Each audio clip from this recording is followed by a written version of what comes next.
Hi guys, কি খবৰ আপোনালোকৰ? মই আজি যাবলৈ ওলাইছো ফুৰিব। I once again welcome to a new video on my YouTube channel. আপোনালোকে চাওকচোন আজি মই ক'ত গলো আৰু এয়া হৈছে মোৰ পাৰ্টনাৰ, মোৰ ঘৰৰ পাৰ্টনাৰ এইবিলাক।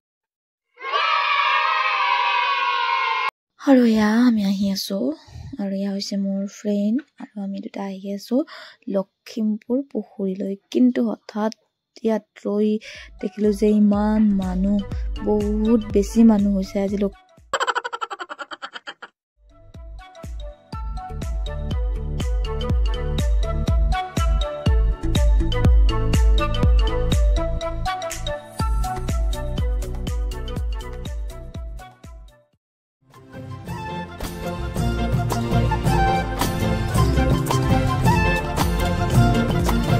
আজিলৈ বাই বাই। কেনেকুৱা পালে ভিডিঅ'টো জনাব দেই।